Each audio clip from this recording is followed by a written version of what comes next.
Our next story is a bold one. From startup, helping identify rooftops for solar, to a newly launched company redefining energy sovereignty. Welcome, Hanno Schoklitsch, CEO and founder of Enignum AI, the next chapter of Deinland Solar. Hanno, welcome to Oracle TV. Yeah, great to be here. Yes, Thanks. Did I get your last name right? Yeah, absolutely. That's perfect. Just wanted to make sure. Yeah, great for having me, and thank you for being here. Thank you. Well, you started something great at Deinland Solar. Now you've evolved the name to Enignum. Sorry, it's late in the day. Enignum AI. What's behind the change, and is the mission the same? Yeah, exactly. You know, when I founded Deinland back in 2022, we already were thinking, okay, how we can really digitalize the setup of developing solar assets. And one of the part was Enignum, and we found it, or we already put it in place in Deinland Solar, and over the time, the last 2 years, especially in 25, by integrating more AI setup, we said, okay, let's carve it out. As we let fly it alone, as there are so much cool things coming with AI, and as we have heard here, your quote, AI changed everything, and that's right. And so we should be prepared for the future. This is exactly, we carved it out and say, okay, this is a new startup which is now coming in place. So Enignum AI, and so talk to me a little bit more about the generative AI for energy sovereignty. Why is this such a critical issue right now? I think in the end, we have here AI. This is the Oracle AI world we are talking here, and AI, I think, all we know is driven by energy. So, and by all this capacity, what we need in the future, building up data centers, we should be aware where the energy comes from. Right. And this, where the energy comes from, is also what we are saying. We have really to see how we're integrating this capacity of energy, what we need to run all this, the AI setup, needs to come from somewhere.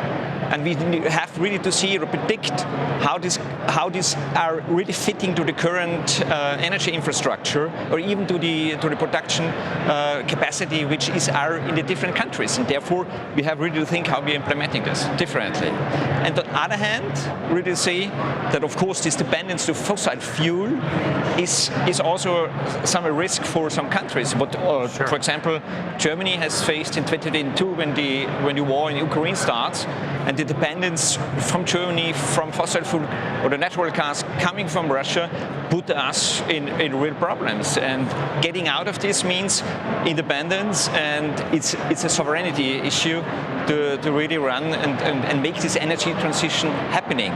But on the other hand, we really see, and I call it, in a way that's a blind flight, what we are doing in case of energy transition. Because I think we need something. Yeah, it's the same. The energy transition currently, you have a plane, you're the pilot, and you are flying into the cloud, but you have no radar. So there's a possibility that you're hitting the mountain or not. And it's the same what we're currently doing with the energy transition. We need a radar. And this is exactly what we would like to provide, is a radar was really predicting, okay, where is the need, where's the energy demand for the future, but where's the supply as well. And this is exactly where stands this kind of energy sovereignty. And in basic terms, energy sovereignty, for anyone who's not familiar with the term, it's allowing independence. Is that correct? Exactly. Okay. It's how we can really achieve independence in a way that we see, okay, where's the energy, which kind of demand we have, and where's the supply. And then we are really defining, okay, we have to put renewable energies, gas-fired power station, whatever kind, but we need something for the future, the prediction, what we currently don't have. And the AI gives really, currently, we heard it yesterday in the keynotes, we can do now, we can solve problems which we can't solve until now. And all this kind of energy is a complicated task, definitely, it's not easy. So, but we now can use all these AI models which are coming in really to run this for the future. This is, I think, the current possibility what we have. Yeah, and there's a real urgency to this, as you described. So, right at the right time. Now, your launch plan is ambitious, rolling out a freemium model across 11,000 German municipalities to reach 84 million people. How will that accelerate transparency and adoption in this energy transition? Yeah, that's quite interesting. There is a study from the BMW Foundation and beginning of this year, and where comes out that in the end almost 2/3 of the Germans are complaining that they are lacking transparency. So they're lacking information what's going on with the energy transition, and we have to close this gap. And transparency all the time means trust. So we have to bring trust to the people, really knowing what's going on. And of course, it's ambitions, but bringing this out to the world, we have Oracle. And we have the technology to bring it out, and this is the great thing, that I'm super excited to do the things. We love the trust. Yes, yeah, absolutely. Well, and beyond Germany, you're looking at utilities, industrial leaders, and even entire nations. Can you share or paint a picture of how Enignum AI scales globally? No, absolutely. I think one of the technology what we are currently implementing is how we can really make image recognition.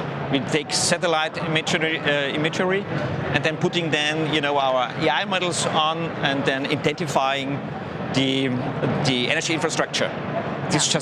This in mind, and then we paint you. If we go switching the continent and going, for example, to Africa.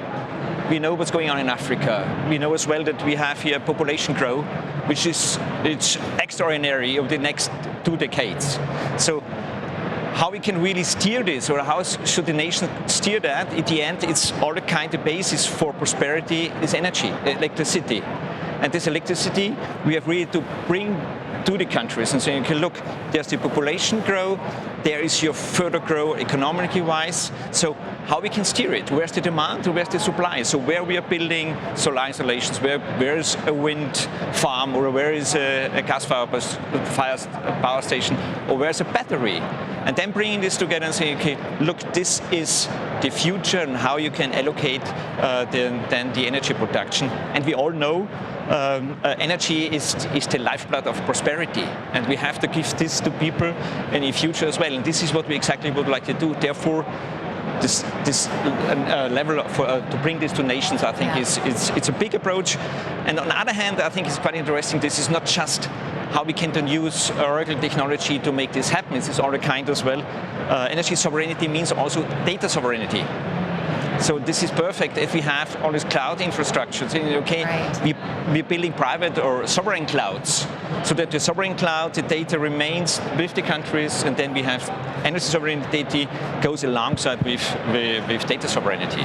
So you're using OCI, Database 23 AI, and the AI services to make all of this happen? Exactly.